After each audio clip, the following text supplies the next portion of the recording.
We've portrayed Dhananjay as a symbol of human attributes, reflecting the anxiety inherent in human nature, as Sartre suggests. Isn't it only natural for Dhananjay to tremble at the thought of killing his relatives? His reluctance to fight, driven by attachment, was also in line with human nature.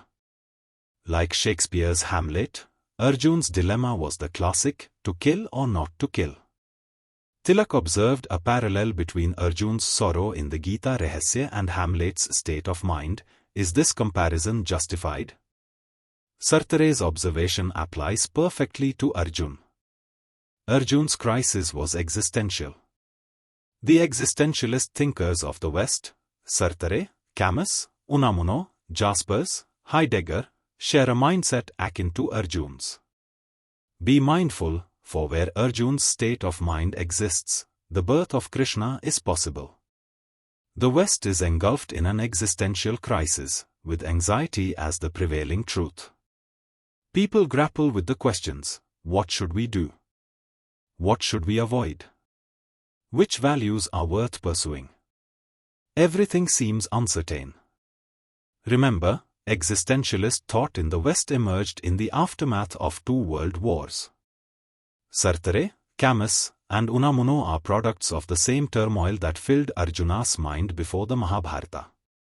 The wars shook the very foundations of Western values, raising the question, should we fight or not? What good is fighting if it leads to the death of our loved ones? In such dire times, it's not surprising that peacetime rules are questioned. This is a valid concern. Sartre's mindset is strikingly similar to Arjuna's. But the danger lies not in Sartre's state of mind but in his belief that he embodies Krishna's wisdom. Sartre is in Arjuna's shoes, questioning and seeking answers, but the real peril arises when he stops questioning and begins providing definitive answers, declaring that nothing is right, and life is meaningless. He asserts that there is no God, no soul, no life after death, just chaos and randomness. This is where the danger lies. Arjuna, on the other hand, continues to question. He seeks guidance, admitting his ignorance and looking to Krishna for wisdom. Sartre's ignorance, in contrast, is assertive and potentially dangerous.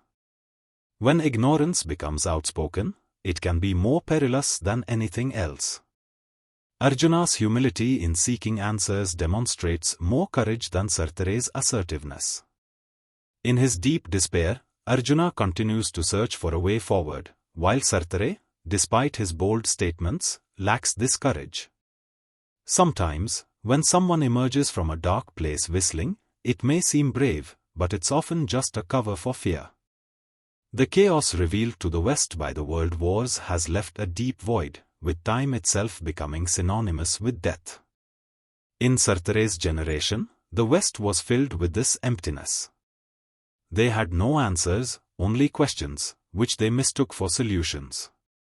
If Arjuna had followed this path, turning his doubts into definitive answers, India would have faced a crisis similar to the West's existential dilemma. But the West still lacks its Krishna. It's no surprise that movements like Krishna consciousness resonate in the West. The sight of young people singing Krishna's bhajans in the streets reflects a deep-seated pain in the Western psyche. Arjuna is present, but where is Krishna? The question has been asked. Now the search for an answer begins. Arjuna, as a symbol of humanity, reflects man's attachment and inherent nature. But as Nietzsche warns, unfortunate will be the day when man ceases to strive beyond himself. Arjuna is not the final destination but a stop along the way.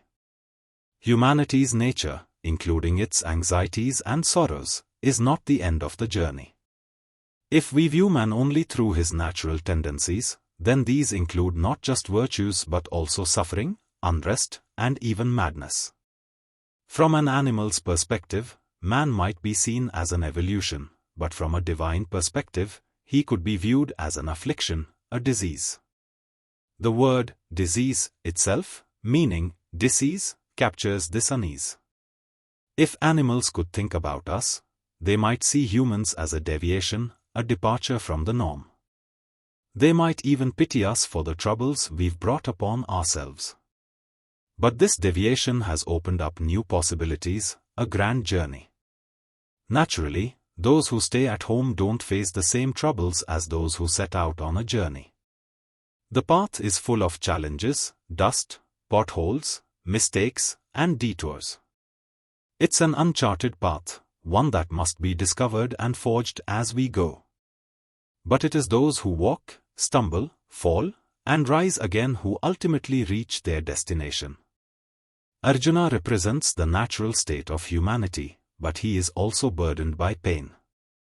He doesn't wish to remain merely human, he seeks something greater, a higher understanding, or to be lifted beyond his current state of being. His worries, sorrows, and pain are all part of his human nature, but he continues to search for answers.